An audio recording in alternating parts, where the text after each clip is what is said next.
Hi guys. Uh, just did my shopping for the doggies as well. So bloody expensive. Yeah, I don't know how people are supposed to live. For my dogs, when I don't know, when I leave this house, well, when I leave the house that I live in, I'm gonna have to. I don't know. I'm gonna have to think about something. Maybe go deer hunting or something. Or no, I was thinking my dogs. If I have to feed 5 or 6 dogs, even two, I don't know how large are deers.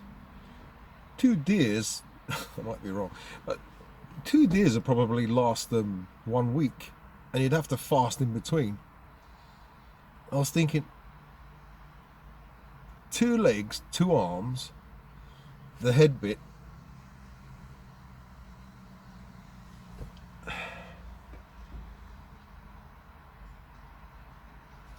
Hang on, 2 legs, 2 arms, the head bit you can't really, and up to the neck. Okay, that feeds 5 dogs, and then you've got the body, the guts. You have to take everything out, and the body would feed. Maybe you can feed the dogs another meal. So 2 days you can feed the dogs 2 days on that deer. Fast for 1 day, and then again you'd need it another deer for the other 2 days, and then fast 2 days. Because that's what happens in nature. You know, you fast and then you eat. And so I'd have to do that as well. You know, I'm not just being cruel to the the dogs. I'd do that as well. I'd eat I'd eat a few days, and then I'd fast 1 day, eat a few days, 3 days, and then fast 1 day. I'll do it that way. Or maybe similar to the dogs. Yeah, maybe we'll all be carnivores. Or I have to find the supply of meat that is cheap, and then get one of those big freezers, that lies down on the floor, not the upright fridge freezers, and get meat cheap, because the cheapest I can get is £2.19, £2.15 for a bag, for a container of drumsticks at Morrison's. That's the cheapest I can find, and that feeds 2 dogs, only 2 dogs. So 6 dogs, 6 dogs. That's the Chinese six.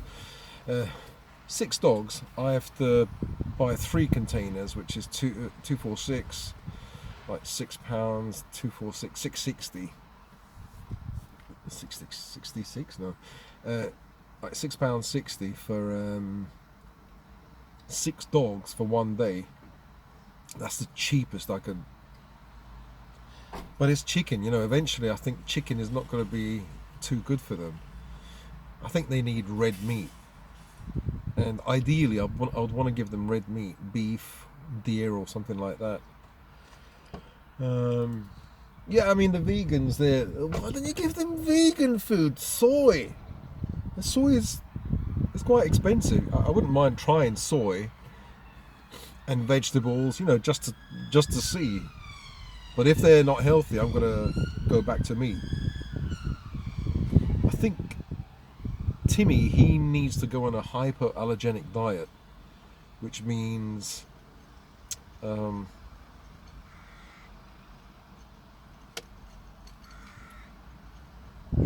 eating maybe red meat, salmon, maybe some carrot, some apple. I don't know, because maybe the chicken might be causing him problems, because every summer he needs to take prednisolone. Prednisolone. It's a steroid, because the front of his belly, his ears, all becomes kind of purple. It's like I don't know if it's a fungal infection or something on his skin, and the vet said, why don't you try a hypoallergenic diet? And he was going, oh, there's these it's kibble, they're all made from hypoallergenic ingredients. Yeah, and when I saw the price, I said, yeah, okay, yeah, I'll don't call me, I'll call you, kind of thing. You know, I didn't. It's so expensive, but I did check online, and you can actually make your own hypoallergenic meals. I think from red meat, maybe lamb. For me, lamb is really good because I've got histamine intolerance problems, and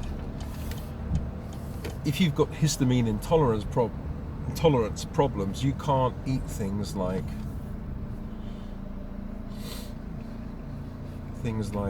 beef that has been matured. You know, some might say, well, just avoid the matured beef for 21, 31 days. All of it is matured. By the time beef reaches your supermarket, it has to be matured. It has to hang and rest for 21 days, otherwise it's too tough. So the meat has to be matured, like bacteria or whatever have to start to work on the meat. Basically, you've got that bacteria munching.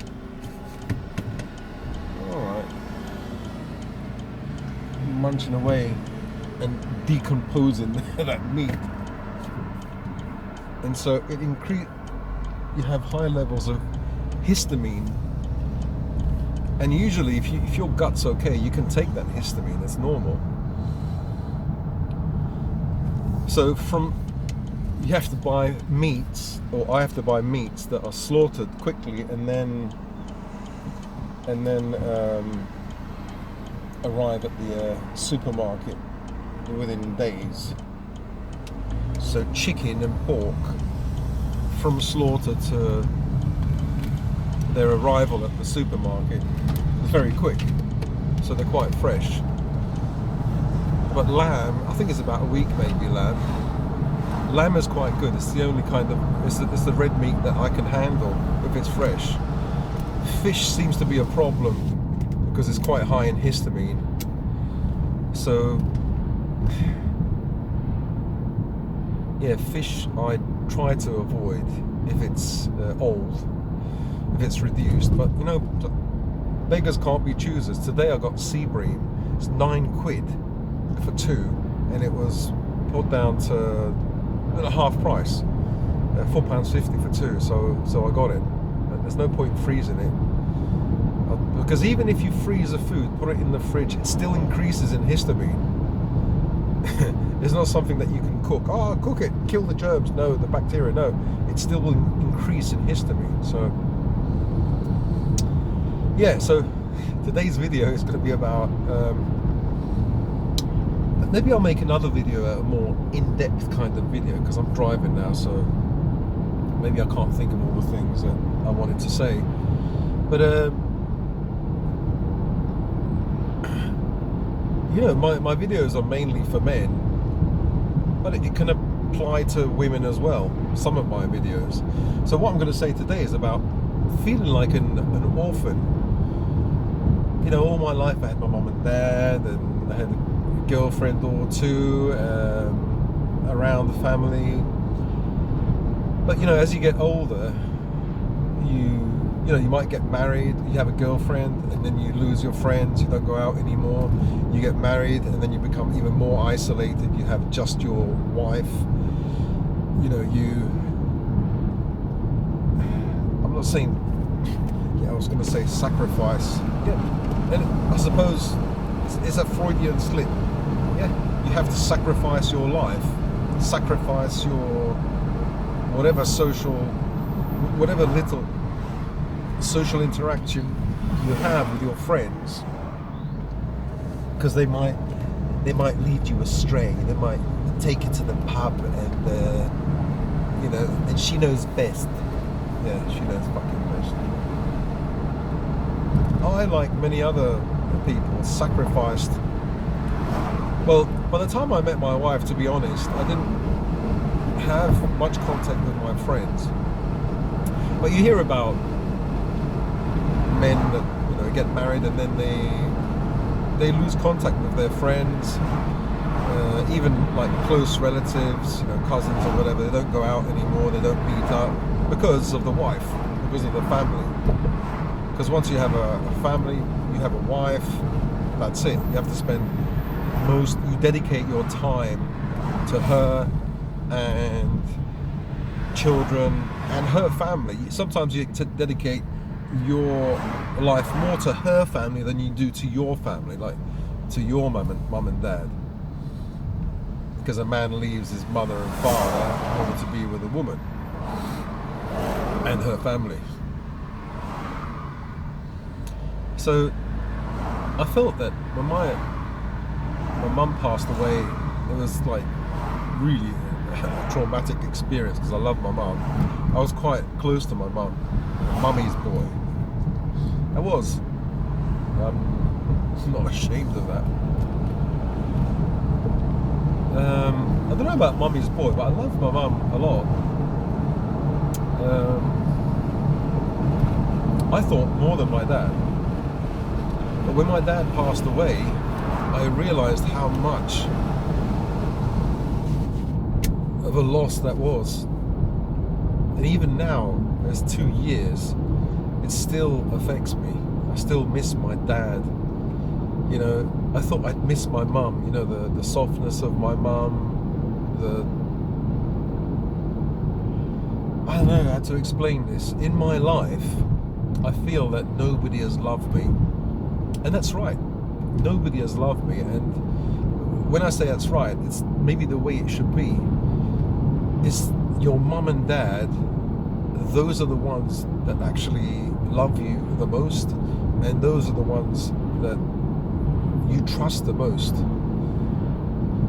You can have a woman, you can have a partner, and he or she will leave you, will reject you, will betray you, but a mother or father won't betray you, they won't leave you. I don't know, well, my father beat me, yeah, that's you. Some people are unfortunate, some of you guys are unfortunate to have a bad mother or a father who, I don't know, beat you or abused you or whatever. I never had that. I never had any abuse from my parents, and they always loved me. They always, sometimes we had arguments, but what I'm saying is they didn't betray me, they didn't leave me. So when I left, they left me because they passed away. So when I was without my parents, I felt like a child just lost his parents. I felt so vulnerable, so alone, so small. With my parents, I thought I've got the backing of my parents. I'm quite big, I'm confident. But when my parents were gone, my mum, I felt really terrible. But my father, only 2 years ago, I realised that out of our nuclear family, I was the only one left, the child. And I didn't have my mum or dad to draw strength from, even though my dad was in the care home, even though he had dementia, I could still feel his strength, it's something, as I said, I can draw from. Even if it's just memories of my dad, He's a kind of bloke that used to work in Sicily, in the building industry, and he could lift. He used to have 2 50-kilo bags on his back, on his shoulders. When he used to tell me this, I used to say, Dad, it's impossible. You can't have a fucking 100 kilos on your back. Stop messing around. But he was short, stocky, and he was strong.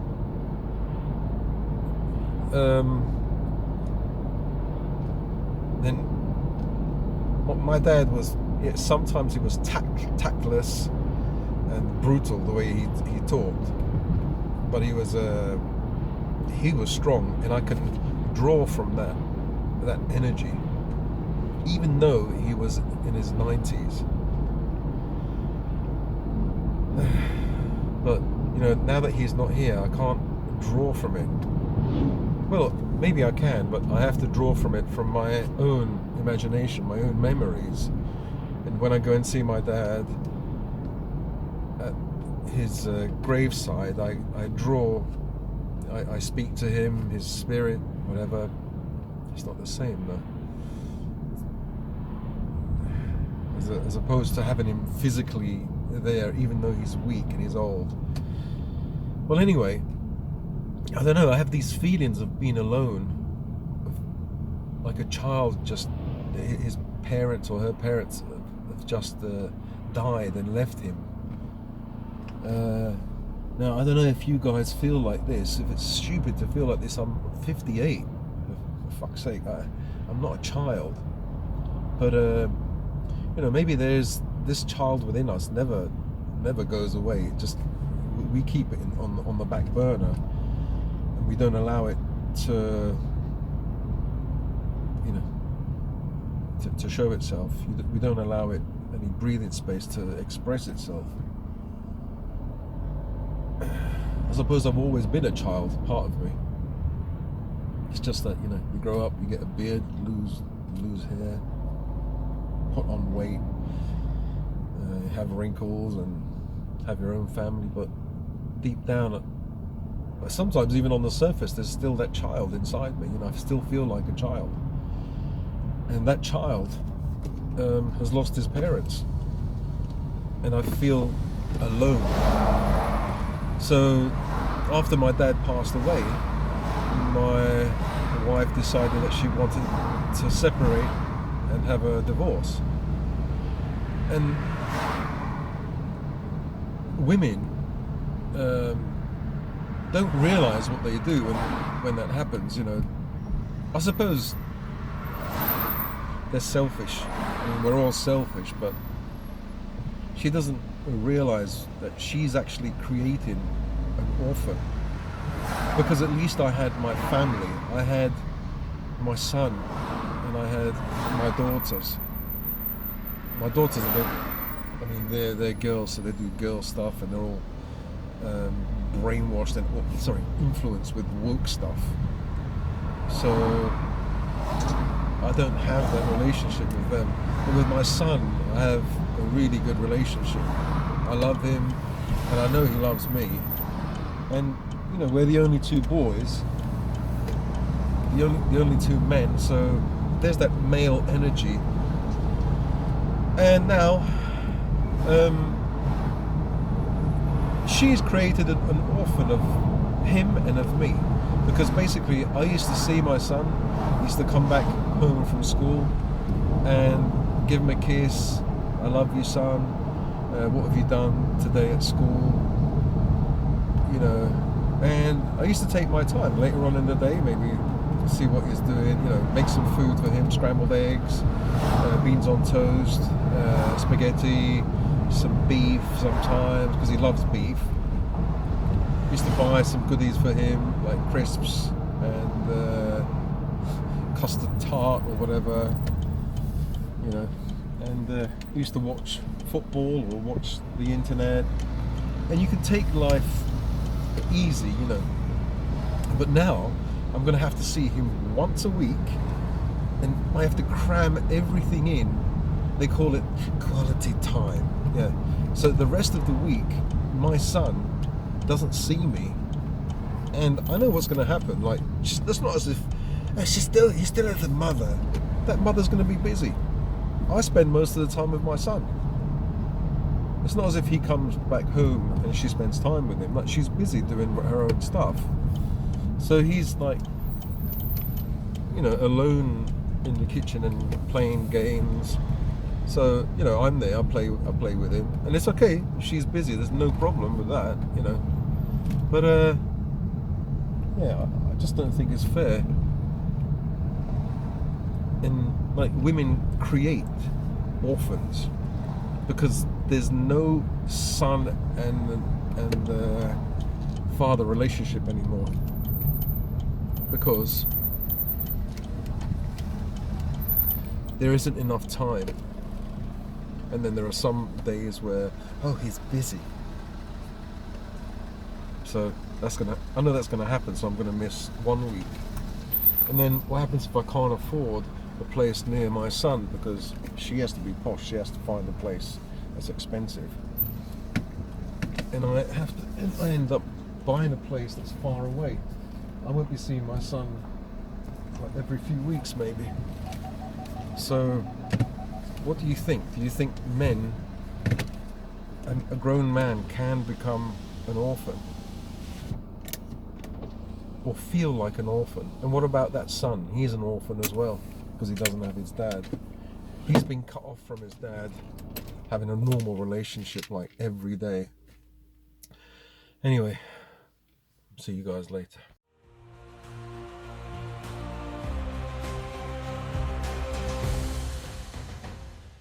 One believes in holy forces beyond against 5D forces. Whole glory versus glory hole. The Holy Trinity versus the Trinity of holes. One spreads forgiveness, the other one just spreads. One's plan B is repenting, the other's plan B is break fast. Oh Lord, forgive me for my sin. Oh God, put it back in. One is for Sunday morning, other for Sunday night. Yeah. One says Christ is coming, the other so am I. One swallows pride, the other swallows the whole state side. One serves the nail to a cross, the other nailed by a boss. One has hope in her soul, the other one has soap in her hole. The moral and the oral, holy grail versus holy rail. Hates abortions or aids abortions. One is forgiving and the other is forgiving. The Old Testament versus testing older men. One takes care of orphans, the other creates death.